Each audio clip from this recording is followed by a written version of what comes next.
بسم اللہ الرحمن الرحیم نحمدہ ونصلی علی رسول الکریم۔ حدیث کا فضائل قرآن کا سیشن 7 ہے، دوسرا حصہ ہے یہ 47 آیت حدیث بھی ہے، اور یہ جو ہے 7ویں ہے، دوسرے سیشن کے حساب سے 7ویں، اور پہلے سیشن کو ساری حدیثیں جمع کی جائیں 47ویں حدیث ہے۔ بسم اللہ الرحمن الرحیم۔ اس سے پچھلی حدیث میں قرآن کو پڑھ کر بھلانا اس بارے میں ذکر تھا، اور اس کی حفاظت کا ذکر تھا کہ کیسے اس کو حفاظت کرنی ہے، قرآن پاک کو کیسا یاد کرنا ہے، بھلا دینے میں کتنی زیادہ جو ہے نقصانات ہیں، عذابات ہیں، ان کا ذکر تھا۔ آج کی حدیث دیکھیں جی۔ بسم اللہ الرحمن الرحیم۔ اللہم صلی علی محمد النبی الامی وعلی آلہ وسلم تسلیما۔ عن بریدۃ رضی اللہ عنہ قال قال رسول اللہ صلی اللہ علیہ وسلم من قرأ القرآن يتأكل به الناس جاء يوم القيامة ووجهه عزم ليس عليه لحم، رواه البيهقي في شعب الإيمان۔ قرآن پاک کا جو ہے پڑھنا صرف دنیاوی نیت سے ہو، اس حوالے سے حدیث کا ترجمہ دیکھیں۔ بریدہ رضی اللہ تعالیٰ عنہ نے حضور اقدس صلی اللہ علیہ وسلم کا یہ ارشاد نقل کیا ہے کہ جو شخص قرآن پاک پڑھے تاکہ اس کی وجہ سے کھاوے لوگوں سے، قیامت کے دن وہ ایسی حالت میں آئے گا کہ اس کا چہرہ ماز ہڈی ہوگا جس پر گوشت نہ ہوگا۔ یہ حدیث کا ترجمہ ہوا، آگے تشریح اور فائدہ سنیے۔ یعنی جو لوگ قرآن شریف کو طلب دنیا حاصل کرنے کے لیے، ٹھیک ہے جی، دنیا بالکل ہی بزنس بنا لیا، دنیا حاصل کرنے کے لیے طلب دنیا کی غرض سے پڑھتے ہیں، ان کا آخرت میں کوئی حصہ نہیں۔ حضور اکرم صلی اللہ علیہ وسلم کا ارشاد ہے کہ ہم قرآن شریف پڑھتے ہیں اور ہم میں عجمی، عربوں کے علاوہ دوسرے لوگوں کو عجمی کہا جاتا ہے، اور عربی ہر طرح کے لوگ ہیں، جس طرح پڑھتے رہو، قریب ایک جماعت آنے والی ہے جو قرآن شریف کے حروف کو اس طرح سیدھا کریں گے جس طرح تیر سیدھا کیا جاتا ہے،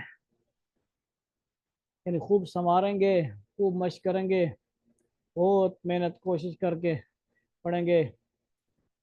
ایک ایک حرف کو گھنٹوں درست کریں گے، اور مخارج کی رعایت میں خوب تکلف کریں گے، ٹھیک ہے جی۔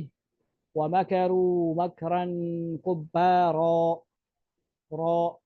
یعنی یہ ایک مثال ہے، کرنا چاہیے جتنا ہو سکے، لیکن یہاں پہ وہ مراد ہے جو بہت زیادہ ہی تکلف کریں گے، ٹھیک ہے جی۔ بہت نمازوں کے اندر بھی ایسا پڑھ رہے ہوں گے جیسے بہت بڑے قاری صاحب آ گئے، تو بے وجہ مطلب بے مقصد پڑھیں گے قرآن۔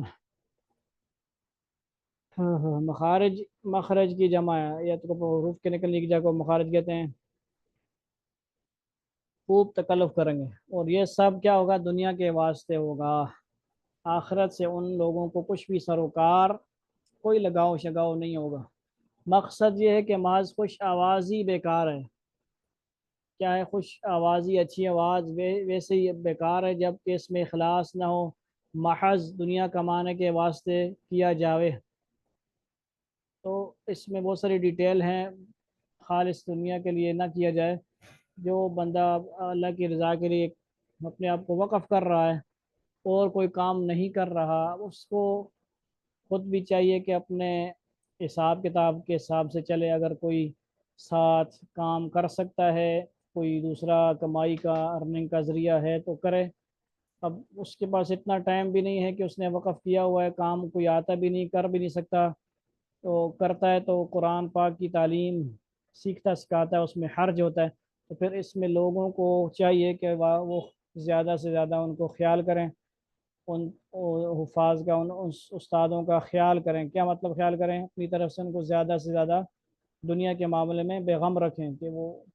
کسی سے مانگنا نہ پڑے، یا اس کو ایسا کوئی ڈھنگ نہ اختیار کرنا پڑے کہ بس مانگنے والا کوئی چکر ہو،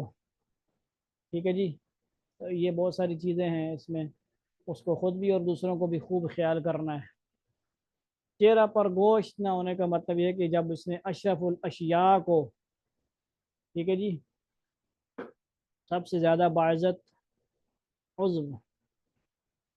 ذلیل چیز کمانے کا ذریعہ کیا، اشرف الاشیاء، سب سے زیادہ باعزت چیز اللہ تعالیٰ کی صفت یعنی قرآن کو ذلیل چیز کمانے کا ذریعہ کیا تو اشرف الاعضاء، سب سے زیادہ باعزت جو چیز بندے کی نظر پڑتی ہے ہر کسی کے چہرے پر پڑتی ہے، چہرے کو رونق سے محروم کر دیا جائے گا۔ عمران بن حسین رضی اللہ کا ایک واعظ پر گزر ہوا جو تلاوت کے بعد لوگوں سے کچھ طلب کر رہا تھا، یہ دیکھ کر انہوں نے انا للہ پڑھی اور فرمایا کہ میں نے حضور اکرم صلی اللہ علیہ وسلم سے سنا ہے جو شخص تلاوت کرے اس کو جو مانگنا والا سے مانگے، ان قریب ایسے لوگ آئیں گے جو پڑھنے کے بعد لوگوں سے بھیک مانگیں گے۔ مشاہد سے منقول ہے، جیسے آج کل بھی بہت سارے ترتیب ہیں، پروفیشنل طریقے سے بھیک مانگی جاتی ہے کوئی، ٹھیک ہے جی، کچھ ایسے ہیں، کچھ قراء کو ذریعہ معاش بنایا ہوا ہے، کچھ تلاوت کر کے جو نا بھی اس اوپر پھینک رہے ہوتے ہیں، تو کچھ مختلف سٹائل ہوتے ہیں مانگنے کے بھی نا، پروفیشنل طریقے سے، تو یہ سارے طریقے ہیں جہاں قرآن پاک کی عظمت کے خلاف ہیں، مناسب نہیں ہیں۔ ان قریب ایسے لوگ آئیں گے جو پڑھنے کے بعد لوگوں سے بھیک مانگے گے۔ مشاہد سے منقول ہے کہ جو شخص علم کے ذریعے سے دنیا کماوے اس کی مثال ایسی ہے کہ جوتے کو اپنے رخسار سے صاف کرے، کس سے؟ اپنے گال چہرے وغیرہ سے صاف کرے۔ وہ اس میں شک نہیں کہ جوتا تو صاف ہو جائے گا، مگر چہرہ سے صاف کرنا حماقت کی منتہا ہے، بیوقوفی ہے، حد ہے، بیوقوفی کی انتہا۔ ایسے ہی لوگوں کے بارے میں نازل ہے اولئک الذین اشتروا الضلالۃ بالہدیٰ، سورہ بقرہ کی آیت نمبر ہے 16۔ یہی لوگ ہیں جنہوں نے ہدایت کے بدلے میں گمراہی خریدی ہے، پس نہ ان کی تجارت کچھ نفع والی ہے اور نہ یہ لوگ ہدایت یافتہ ہیں۔ اب ابی بن کعب رضی اللہ کہتے ہیں کہ میں نے ایک شخص کو قرآن شریف کی ایک صورت پڑھائی تھی، اس نے ایک کمان مجھے ہدیہ کے طور سے دی، میں نے حضور صلی اللہ علیہ وسلم سے اس کا تذکرہ کیا تو حضور صلی اللہ علیہ وسلم نے ارشاد فرمایا کہ جہنم کی ایک کمان تو نے لے لی۔ اسی طرح کا واقعہ عبادہ بن ثابت صامت رضی اللہ عنہ نے اپنے متعلق نقل کیا اور حضور صلی اللہ علیہ وسلم سے یہ جواب نقل کیا کہ جہنم کی ایک چنگاری اپنے موڑوں کے درمیان لٹکا دی۔ دوسری روایت میں ہے کہ اگر تو چاہے کہ جہنم کا ایک توق گلے میں ڈالے تو اس کو قبول کر لے۔ تو اس حدیث کا جو فائدہ ہے اس کو یہاں پہ ہم سٹاپ کرتے ہیں، اور انشاءاللہ پھر بقیہ دوسرے سیشن میں کیا جائے گا۔ اللہ تعالیٰ ہمیں عمل کرنے کی توفیق عطا فرمائے۔ وآخر دعوانا ان الحمد للہ رب العالمین، والسلام علیکم ورحمۃ اللہ وبرکاتہ۔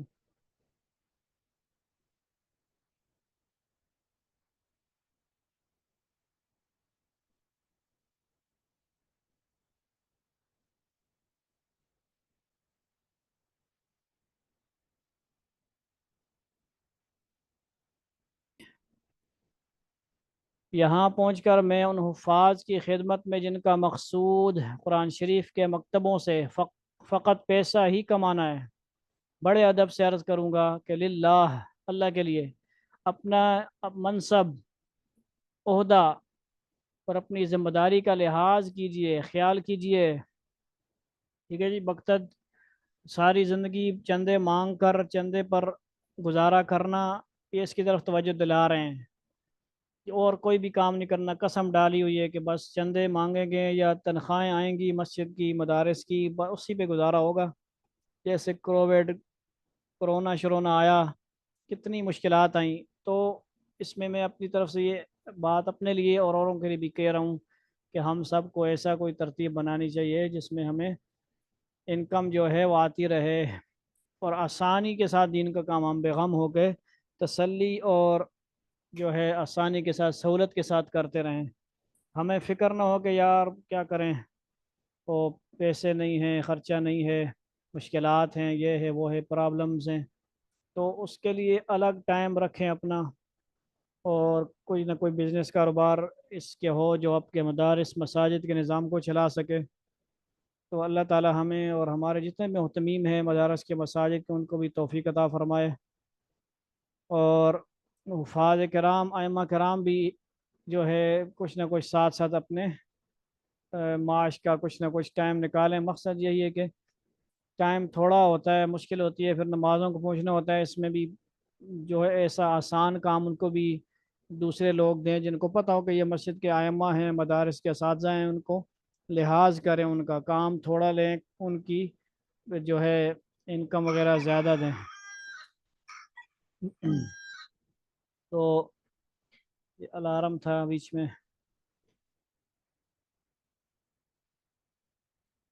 ٹھیک ہے جی، یہاں پہنچ کر میں ان حفاظ کی خدمت میں جن کا مقصود قرآن شریف کے مکتبوں سے فقط پیسہ ہی کمانا ہے، بڑے ادب سے عرض کروں گا کہ للہ اپنے منصب اور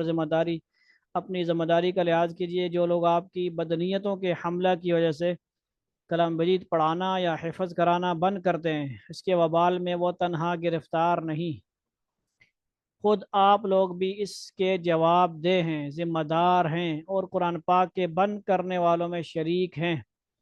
آپ لوگ سمجھتے ہیں کہ ہم اشاعت کرنے والے ہیں، پھیلانے والے ہیں دین کو، لیکن در حقیقت اس اشاعت کے روکنے والے ہم ہی لوگ ہیں، جن کی بد اتواریاں، بد اعمالیاں اور بدنیت ٹھیک ہے بدنیتیاں دنیا کو مجبور کر رہی ہیں کہ وہ قرآن پاک ہی کو چھوڑ کر بیٹھیں۔ علماء نے تعلیم کی تنخواہ کو اس لیے جائز نہیں فرمایا کہ ہم لوگ اسی کو مقصود بنا لیں، بلکہ حقیقتاً مدرسین کی اصل غرض صرف تعلیم اور اشاعت علم و قرآن شریف ہونے کی ضرورت ہے، اور تنخواہ اس کا معاوضہ نہیں ہے، ہرگز نہیں ہے، بدلہ وغیرہ نہیں ہو سکتا تنخواہ اس کا موضوع ہے، بلکہ رفع ضرورت پوری ہونے کے لیے ٹھیک ہے جی ایک صورت ہے جس کو مجبوراً اور اضطرار کی وجہ سے اختیار کیا گیا ہے۔ ٹھیک ہے جی، یعنی جو تنخواہیں وغیرہ مقرر کی گئی ہیں بہت مجبوری کی حالت میں یہ بنائی گئی ہیں۔ اب اس میں بھی یہ ہے کہ جو منتظمین ہیں، مساجد کے بڑے ذمہ دار ہیں، صدر ٹھیکیدار ہیں، وہ مافیا بنا ہوا ہے آج کل۔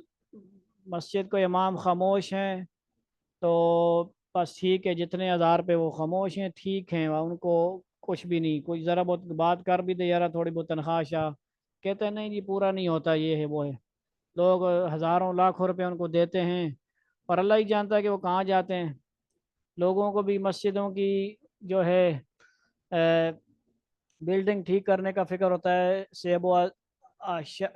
و زینت کی فکر لگی رہتی ہے، لائٹنگ کی فکر لگی رہتی ہے، اور رنگ روبن، یہ ساری ذمہ داریاں بعد میں ہیں، یہ ضروری بھی ہیں، یعنی کہ مسجد بالکل پرانی سی نظر آئے، یہ ضروری ہیں، لیکن سب سے بڑھ کر جو مکین ہیں جن کی وجہ سے مساجد آباد ہیں، آج مؤذن اذان نہ دے تو کہاں مطلب کتنی بے رونقی ہو جائے، ایک دن سپیکر کی اذان نہ ہو، لیٹ ہو اذان، تو کتنی مطلب عجیب سی کیفیت ہوتی ہے، لوگ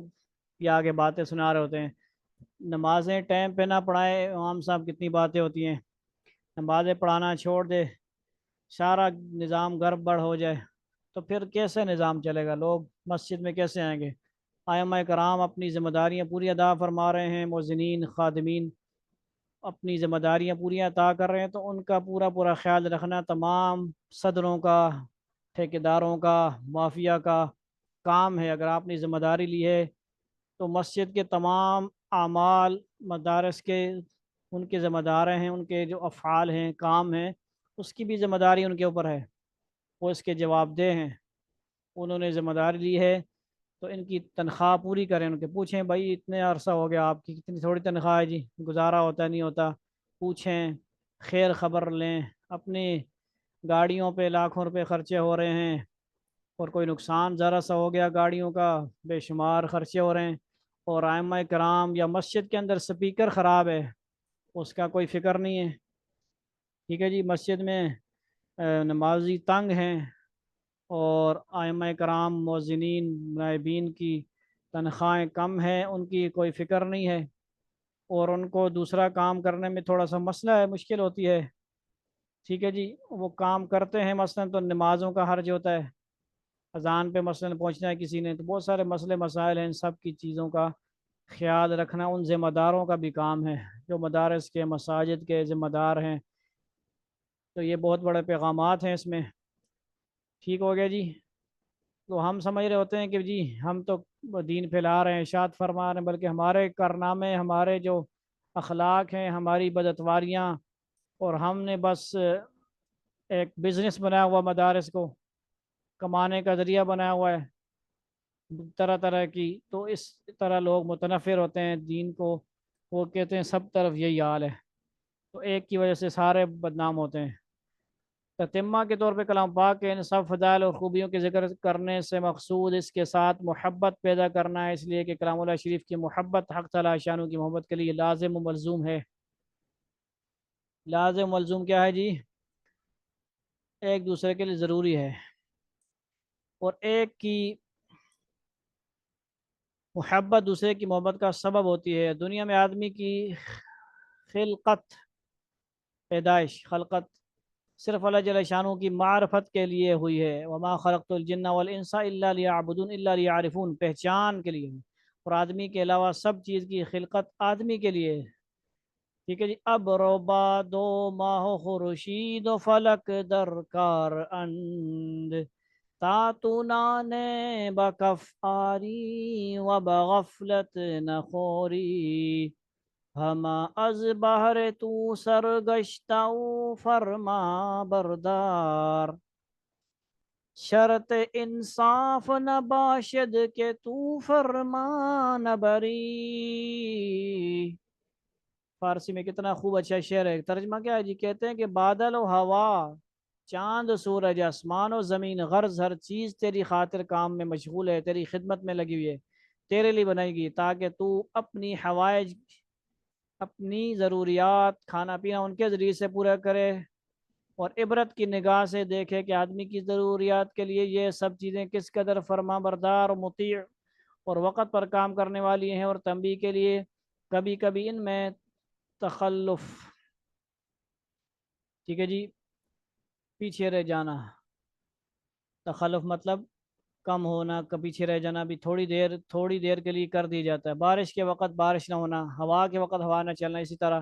گرہن کے ذریعے سے چاند سورج، غرض ہر چیز میں کوئی تغیر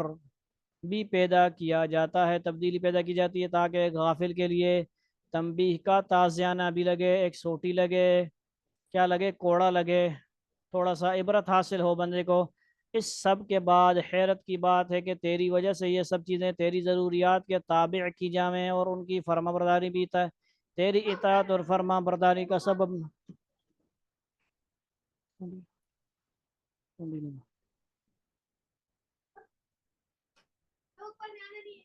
اور ان کی فرما برداری بھی تیری اطاعت اور فرما برداری کا سبب نہ بنے۔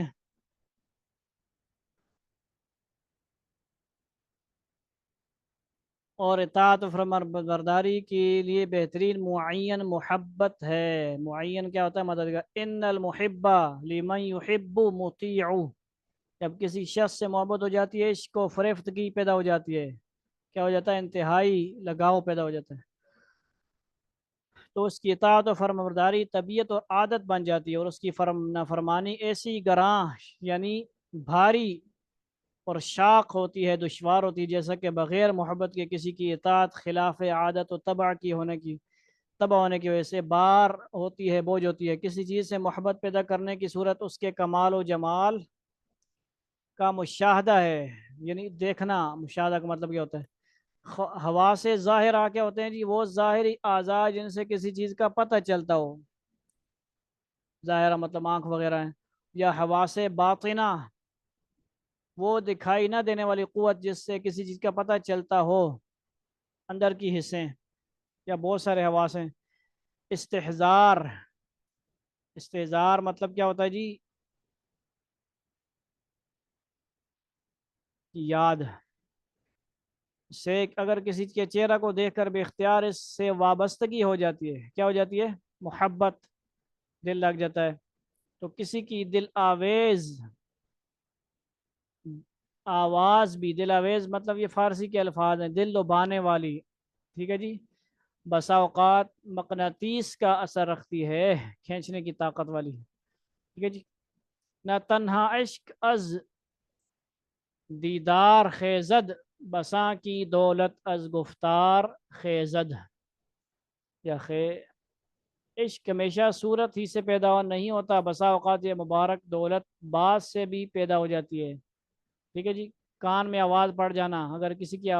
طرف بے اختیار کھینچنا ہے، تو بعض لوگ کسی سے فون پہ باتیں کر کر کے بھی دیوانے ہو جاتے ہیں، ٹھیک ہے جی، ایسے بھی ہو سکتا ہے۔ تو کسی کے کلام کی خوبیاں، اس کے جوہر، اس کے ہنر، اس کے ساتھ الفت یعنی محبت،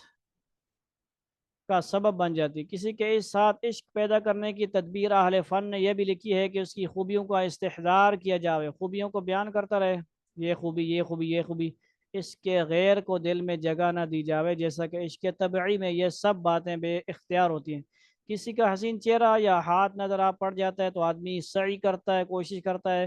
کہ بقیہ اعضاء کو دیکھے تاکہ محبت میں اضافہ ہو، قلب کو تسکین ہو، کیا ہو، سکون پہنچے۔ حالانکہ تسکین ہوتی نہیں، کیونکہ یہ کیا ہے، عشق مجازی ہے، غیر عشق کیا ہے،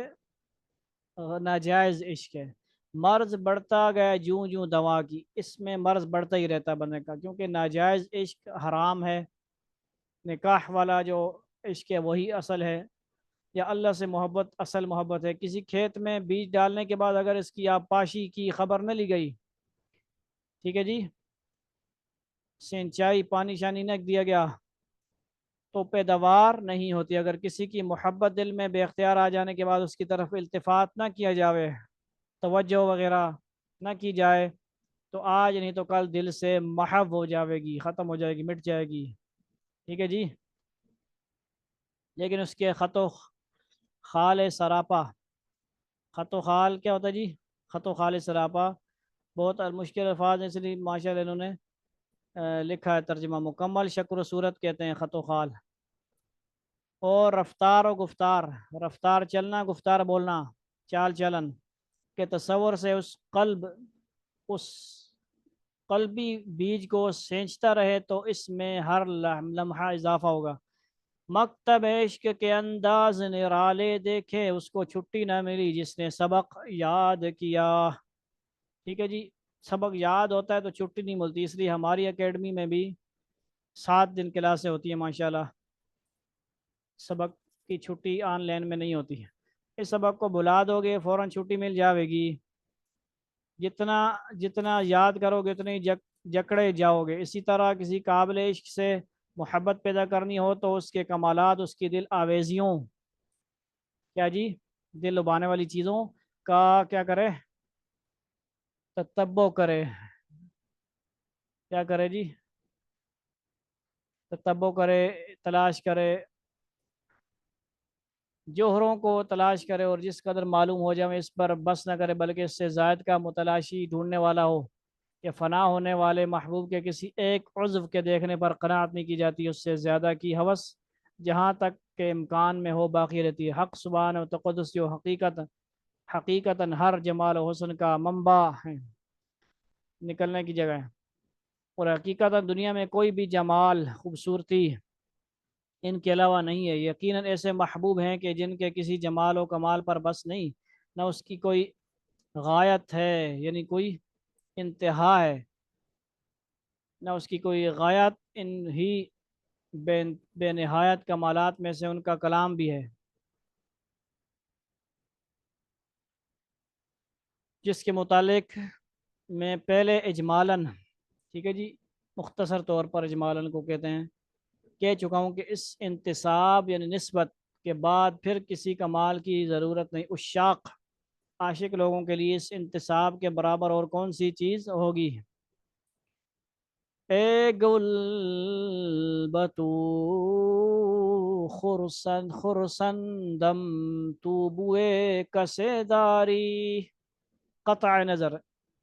یہ لکھا ہوا ہے ترجمہ، اے پھول میں تجھ سے خوش ہوں اس لیے کہ تو کسی محبوب کی خوشبو رکھتا ہے، قطع نظر اس کے علاوہ،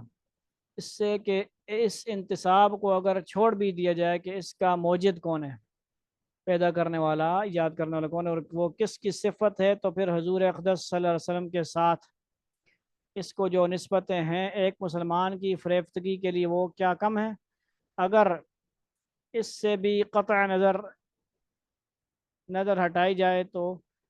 قطع نظر کی جاوے تو خود کلام پاک ہی میں غور کیجئے کہ کون سی خوبی دنیا میں ایسی ہے جو کسی چیز میں پائی جاتی ہے اور کلام پاک میں نہ ہو۔ یہ تمام فضائل مثال دینے کا مطلب قرآن پاک کی طرف توجہ دلانا ہے۔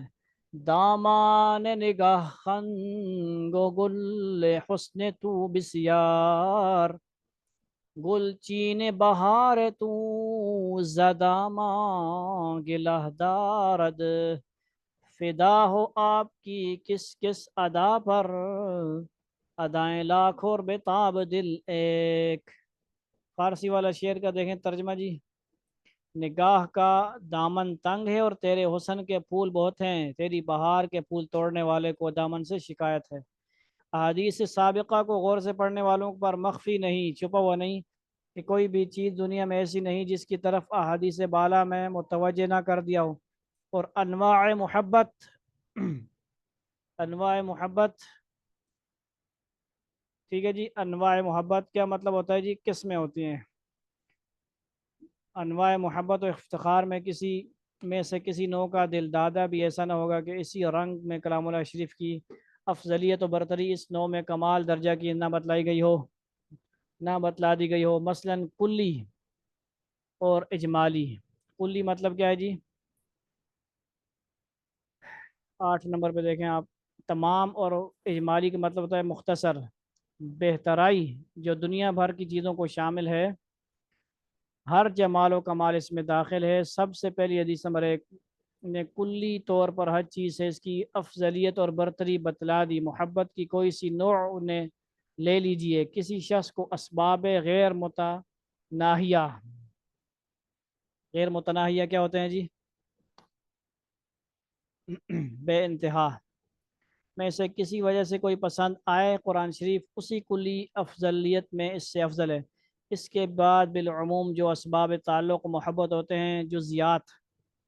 جزیات چھوٹی چھوٹی باتوں کو بولتے ہیں، اور تمثیل، مثالیں جو ہوتی ہیں، مثال کے طور پر، تمثیل کے طور پر، ان سب پر قرآن شریف کی افضلیت بتلائی گئی۔ اگر کسی کو ثمرات، ٹھیک ہے جی، ثمرات مطلب کیا ہوتا ہے جی؟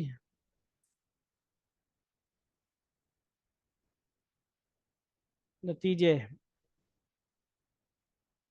اور منافع کی وجہ سے کسی سے محبت ہوتی ہے تو اللہ جل شانہ کا وعدہ ہے کہ ہر مانگنے والے سے زیادہ عطا کروں گا۔ حدیث نمبر 2 کہ اگر کسی کو ذاتی فضیلت، ذاتی جو ہر ذاتی کس کمال کس سے کوئی بھاتا ہے تو کیا ہوتا ہے؟ اچھا لگتا ہے تو کیا ہوتا ہے جی؟ یہ حدیثوں کا خلاصہ آ رہا ہے کہ ایک لائن میں، تو اللہ جل شانہ نے بتلا دیا کہ دنیا کی ہر بات پر قرآن شریف کو اتنی فضیلت ہے جتنی خالق کو مخلوق پر، آقا کو بندوں پر، مالک کو مملوک پر، غلاموں پر۔ نمبر 3 اگر کوئی مال و متاع، حشم و خدم، نوکر چاکر اور جانوروں کا گرویدہ ہے، عاشق دیوانہ ہے، اور کسی نوع کے جانور پالنے پر دل کھوئے ہوئے، گھوڑے پسند ہیں، کتے پسند ہیں، ٹھیک ہے جی، مرغے، جانور، پرندے، تو جانوروں کے بے مشقت حاصل کرنے سے تحصیل کلام پاک کی افضلیت پر متنبع کر دیا۔ یہ بھی حدیث میں ہے۔ 4 نمبر پہ اگر کوئی صوفی تقدس و تقوی کا بھوکا ہے، صوفی صاحب پاکیزگی چاہتا ہے، اس کے لیے سرگرداں ہیں، محنت کوشش کرتا ہے، پریشان ہے، تو حضور صلی اللہ علیہ وسلم نے بتلا دیا کہ قرآن کے ماہر کا ملائکہ کے ساتھ شمار ہے، جن کی برابری تقوی کا ہونا مشکل ہے، کہ ایک آن بھی، ایک لمحہ بھی خلافت اطاعت نہیں گزار سکتے۔ 5 نمبر پہ دیکھیں جی، اگر کوئی شخص دوہرا حصہ ملنے پر افتخار کرتا ہے یا اپنی بڑائی اسی میں سمجھتا ہے کہ اس کی رائے 2 راؤں کی برابر شمار کی جاوے، تو اٹکنے والے کے لیے، یعنی قرآن پاک اٹک کے پڑھنے والے کے لیے دوہرا اجر ہے، ڈبل دگنا ثواب ہے۔ یہ حدیثوں کا خلاصہ آ رہا ہے ساری جو ہم نے پڑھی ہیں۔ نمبر 6 پہ دیکھیے، اگر کوئی حاسد بد اخلاقیوں کا متوالا ہے، نشہ میں چور ہے، تو دنیا میں حسد ہی کا خوگر ہے، حسد کرتا ہے، بھائی فلاں کے پاس بالکل نہ رہے، مجھے ملتی رہے، عادی ہے بندہ، اس کی زندگی حسد سے نہیں ہٹ سکتی، تو حضور صلی اللہ علیہ وسلم نے بتلا دیا کہ اس قابل جس کے مال پر واقع حسد ہو سکتا ہے وہ حافظ قرآن ہے، ٹھیک ہے جی، حفظ قرآن پر حسد کرو، یعنی وہ غبطہ کرو، رش کرو، جیسے کہ حدیث میں ڈیٹیل آئی ہے۔ 7 نمبر پہ دیکھیں، اگر کوئی فواکہ کا متوالا ہے، کس کا جی؟ فروٹ کھانے کا بڑا شوقین ہے، ہر وقت دیکھو مالٹے کھا رہا ہے، سیب کھا رہا ہے، ٹھیک ہے جی، جوس پی رہا ہے، تو اس پر جان دیتا ہے، پھل بغیر اس کو چین نہیں پڑتا، پھل بغیر کوئی ایسا دن نہیں جی اس ہر وقت کہتا ہے پھل پڑ رہے ہیں، تو قرآن شریف ترنج، لیمو کی طرح کا ایک عمدہ پھل ہے کہ مشابہت رکھتا ہے، سبحان اللہ۔ اگر کوئی میٹھے کا عاشق ہے، مٹھائی بغیر اس کا گزر نہیں، تو قرآن شریف کھجور سے زیادہ میٹھا ہے۔ اگر کوئی شخص عزت و وقار کا دل دادا ہے، عاشق دیوانہ ہے، ممبری اور کونسل بغیر اس سے نہیں رہا جاتا، بس کہتا ہے سیٹ مل ہی رہے، سیٹ برقرار رہے، ووٹ ملتے رہیں، نقلی ووٹ ملیں، جعلی ووٹ ملیں، جس طرح مرضی ملیں، ٹھیک ہے جی، تو قرآن شریف دنیا اور آخرت میں رفع درجات کا ذریعہ ہے، سبحان اللہ، درجات کی بلندی کا ذریعہ ہے۔ حدیث نمبر آگے 9 دیکھیں، اگر کوئی شخص معین و مددگار چاہتا ہے، ایسا جانثار چاہتا ہے کہ ہر جھگڑے میں اپنے ساتھی کی طرف سے لڑنے کو تیار ہے، تو قرآن شریف سلطان السلاطین، سبحان اللہ، شہنشاہ، بادشاہوں کا بادشاہ، ملک الملوک، شہنشاہ سے اپنے ساتھی کی طرف سے جھگڑنے کو تیار ہے۔ کتنا بڑا باڈی گارڈ، سیکورٹی گارڈ ہے جو اللہ سے بھی مطلب اللہ کے ہاں سفارش کر رہا ہے، ٹھیک ہے جی، کیونکہ اللہ کا اپنا کلام ہے، ذاتی کلام ہے جی۔ اگر کوئی نقطہ رس باریک بینیوں میں عمر خرچ کرتا ہے، نقطہ رس ذہین قسم کا بندہ ہے، باریک بینیوں میں پڑا رہتا ہے، عمر خرچ کرنا چاہتا ہے، اس کے ذریعے ایک باریک نقطہ حاصل کر لینا دنیا بھر کے لذات سے اعراض کو کافی ہے، تو بطن قرآن شریف، ٹھیک ہے جی، بطن قرآن شریف قرآن کا اندر دقائق کا خزانہ ہے، چھپے ہوئے جو چیزیں ان کا خزانہ ہے۔ اسی طرح اگر کوئی شخص مخفی رازوں کا پتہ لگانا کمال سمجھتا ہے، ہر وقت ویڈیو بنانے کے چکر میں رہتا ہے، کوئی چینل ایسا کوئی ویڈیو بن جائے، کوئی چیز نظر آ جائے، کوئی جن نظر آ جائے، بھوت نظر آ جائے، کوئی خفیہ چیز نظر آ جائے، تو ہوتا ہے چکر یہ سارا، ٹھیک ہے جی، تو بندہ کیا کرتا ہے جی، اسی طرح اگر کوئی شخص مخفی رازوں کا پتہ، پوشیدہ رازوں کا پتہ لگانا کمال سمجھتا ہے، محکمہ CID میں تجربہ کو ہنر سمجھتا ہے، انٹیلیجنس CTD فلاں فلاں فلاں ادارے کو سمجھتا ہے، ہنر سمجھتا ہے، عمر کھپاتا ہے، تو بطن قرآن شریف ان اسرار مخفیہ پر متنبع کرتا ہے، جو اس قسم کے پوشیدہ راز ہیں ان سے کیا کرتا ہے، اللہ، جن کی انتہا نہیں۔ اگر کوئی شخص اونچے مکانات بنانے پر مر رہا ہے، 7ویں منزل پر اپنا، بلکہ آج کل 300 منزل پر اپنا خاص کمرہ بنانا چاہتا ہے، تو قرآن شریف 7,000 منزل پر پہنچاتا ہے، ہر آیت ایک درجہ بلند کراتی ہے۔ اگر کوئی اس کا گرویدہ ہے، عاشق دیوانہ ہے کس کا جی، کہ ایسی سہل تجارت کروں جس میں محنت کچھ نہ ہو اور نفع بہت سا ہو جائے، تو قرآن شریف ایک حرف پر 10 نیکیاں دلاتا ہے۔ اگر کوئی تاج و تخت کا بھوکا اس کی خاطر دنیا سے لڑتا ہے، تو قرآن شریف اپنے رفیق کے والدین کو بھی وہ تاج دیتا ہے جس کی چمک دمک کی دنیا میں کوئی نظیر ہی نہیں، یعنی سورج سے زیادہ روشنی والا۔ اگر کوئی شعبدہ بازی، ٹھیک ہے جی، چکر باز ہے، جادوگر ہے، ٹھیک ہے جی، شعبدہ باز نظر بندی کرنے والا ہے، کمال پیدا کرتا ہے، آگ ہاتھ پر رکھتا ہے، جلتی دیا سلائی منہ میں رکھ لیتا ہے، ماچس منہ میں رکھ لیتا ہے، تیلی، تو قرآن شریف جہنم تک کی آگ کو اثر کرنے سے مانع ہے، جہنم کی آگ کو روکنے والا ہے۔ اگر کوئی حکام رسی پر مرتا ہے، حاکموں تک پہنچتا ہے کہ فلاں افسر سے میرا رابطہ ہو جائے، فلاں افسر میرے جنازے میں آیا تھا، فلاں کے جنازے میں، فلاں شیخ صاحب، فلاں جی ملک صاحب، فلاں میجر صاحب، فلاں آفتاب صاحب، فلاں جو ہے ہمارے ان کے ساتھ تعلق بن جائیں، ٹھیک ہے جی، حکام رسی پر مرتا ہے، اس کو بس ان کے ساتھ تعلق بنانے میں پڑی ہے، اس پر ناز ہے کہ ہمارے ایک خط سے فلاں حاکم نے اس ملزم کو چھوڑ دیا، ہمارے اس ایک سفارش پر کیا ہوا ہے، چھوڑ دیا جی ہمارے بندے کو، ہم نے فلاں شخص کو سزا نہیں ہونے دی۔ اتنی سی بات حاصل کرنے کے لیے جج جو کلیکٹر کی دعوتوں اور خوش آمدوں، چاپلوسیوں میں جان و مال ضائع کرتا ہے، ہر روز اس کو کھانا کھلا دیا، شنواری کھلا دی، عمرہ کرا دیا، حج کرا دیا، اس کے بدلے ناجائز کام کرا دیا، ایسے بھی ہوتا ہے، لوگ حج عمرے کرا رہے ہوتے ہیں، اس کے بدلے ناجائز کام کروا رہے ہوتے ہیں، ہر روز کسی نہ کسی حاکم کی دعوت میں سرگرداں رہتا ہے، پریشان رہتا ہے، فکر مند رہتا ہے، اس کی یہ کیا دعوت کروں گا، اس کے بدلے اس کا اپنا مطلب نکلوا لوں گا، ٹھیک ہے جی، اس کو شنواری کھلاؤں گا، اس کو بکرا شکرا کھلاؤں گا، یا اس کو کیا کروں گا جی، دعوت کر دوں گا، تو کیا ہے اس کے بدلے مطلب پرستی ہے آج کل۔ تو قرآن شریف اپنے ہر رفیق کے ذریعے سے 10 شخصوں کو خلاصی دلاتا ہے، چھٹکارا دلاتا ہے جہنم سے، جن کو جہنم کا حکم مل چکا ہو۔ 16 نمبر دیکھیں، اگر کوئی خوشبو پر مرتا ہے، خوشبوؤں کا دل دادا ہے، خوشبو بڑی پسند ہے جی، فلاں آ جائے، مشک آ جائے، فلاں آ جائے، چمن اور پھولوں کا دل دادا ہے، پھول بڑے پسند ہے، ہر وقت پھولوں سے کھیلتا ہے، باغوں میں پھرتا ہے، تو قرآن شریف بال چھڑ عمدہ خوشبو ہے، خوشبودار گھاس جو دوا کے لیے بھی استعمال ہوتی ہے، بال چھڑوں سے بولتے ہیں، بال چھڑ بھی اس آیا حدیث میں مثال ہے۔ اور اگر کوئی عطور کا فرشتہ ہے، عطر کی جمع عطور ہے، عطر کی جمع عطور ہے، جو عطر کا پسند کرتا ہے تو فرشتہ ہے، حنائے مشکی، مشکی خوشبو میں غسل چاہتا ہو تو کلام مجید سراپا مشک ہے، اور غور کرو گے تو معلوم ہو جاوے گا کہ اس مشک سے اس مشک کو کچھ بھی نسبت نہیں، چے نسبت خاک را با عالم پاک، گار زلف تست مشک افشانی، اما عاشقاں مصلحت را، تہمت بر آہوے چی بستان۔ اللہ، اگر کوئی اس کا ترجمہ دیکھیں 6 نمبر پہ جی، نیچے کیا جوڑ ہے، مشک کی خوشبو پھیلانا تیری زلفوں کا کارنامہ ہے، لیکن عاشقوں نے مسلطیں چین کے ہرن اوپر اس کی تہمت لگا دی۔ اگر کوئی جوتا کا آشنا ڈر سے کوئی کام کر سکتا ہے، اگر کوئی جوتا کا آشنا ڈر سے کوئی کام کر سکتا ہے تو ترغیب اس کے لیے کارآمد نہیں ہے، ٹھیک ہے جی، یہ کارآمد نہیں،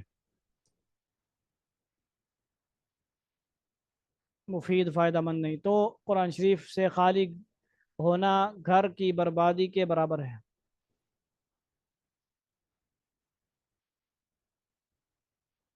یہ کوئی جوتا، یہ لفظ مجھے ابھی تک سمجھ نہیں آ رہا، سمجھ آ رہی جی؟ قرآن شریف سے خالی ہونا گھر کی بربادی کے برابر، یعنی مطلب یہ پیچھے حدیث آئی ہے کہ جو خالی گھر وہی ہوتا ہے جس میں کلام پاک نہ پڑھا جاتا ہو، ٹھیک ہے جی۔ اگر کوئی عابد افضل العبادات کی تحقیق میں رہتا ہے، ٹھیک ہے جی، سب سے اہم عبادات میں رہتا ہے، تحقیق میں رہتا ہے، اور ہر کام اس کا متمنی ہے، آرزو کرنے والا ہے کہ جس چیز میں زیادہ ثواب ہو اسی میں مشغول رہوں، تو قرأت قرآن افضل العبادات ہے، اور تصریح وضاحت سے بتلا دیا کہ نفل نماز، روزہ، تسبیح و تحلیل وغیرہ سب سے افضل ہے۔ 20، بہت سے لوگوں کو حاملہ جانور سے دلچسپی رہتی ہے، اور حاملہ جانور قیمتی داموں میں خریدے جاتے ہیں، حضور صلی اللہ علیہ وسلم نے متنبع فرما دیا، اور خصوصیت اس جز کو بھی اس مثال میں ذکر فرمایا کہ قرآن شریف اس سے بھی افضل ہے۔ اکثر لوگوں کو صحت کی فکر دامنگیر رہتی ہے، یعنی ہر وقت تک لگی رہتی ہے، صحت میرا کیا ہو، برقرار رہے، میں ٹائٹ رہوں ہر وقت، ٹھیک ہے جی، فریش رہوں، بیمار نہ رہوں، ورزش کرتے ہیں، روزانہ غسل کرتے ہیں، اور دوڑے لگاتے ہیں، رننگ کرتے ہیں، اعلی صبح تفریح کرتے ہیں، صبح سویرے صبح کی واک کرتے ہیں۔ اسی طرح سے بعض لوگوں کو رنج و غم، فکر و تشویش دامن گیر رہتی ہے، حضور صلی اللہ علیہ وسلم نے فرما دیا کہ سورہ فاتحہ ہر بیماری کی شفا ہے، اور قرآن شریف دلوں کی بیماری کو دور کرنے والا ہے۔ لوگوں کو افتخار، ٹھیک ہے جی، فخر کے اسباب گزشتہ افتخارات کے علاوہ اور بھی بہت سے ہوتے ہیں جن کا اتنا مشکل ہے، اکثر اپنے نسب پر افتخار ہوتا ہے، کسی کو اپنی عادتوں پر، کسی کو اپنی ہر دل عزیزی پر، کسی کو اپنے حسن تدبیر پر۔ حضور صلی اللہ علیہ وسلم نے فرما دیا کہ حقیقتاً قابل افتخار جو چیز ہے وہ قرآن شریف ہے، اور کیوں نہ ہو کہ در حقیقت ہر جمال و کمال کو جامع ہے، آنچ خوباں ہما دارن تو تنہا داری، نبی صلی اللہ علیہ وسلم کے لیے بھی یہ شعر ہے، اور قرآن کے لیے بھی ہے۔ اکثر لوگوں کو آنچے، اس کا ترجمہ دیکھ لیجیے، آپ کہیں گے ترجمہ نہیں لکھا ہوا ہے، ویسے سب میں ملا کر جو خوبیاں وہ سب تجھ میں ہیں، اس میں نبی صلی اللہ علیہ وسلم کے لیے جو ہے نا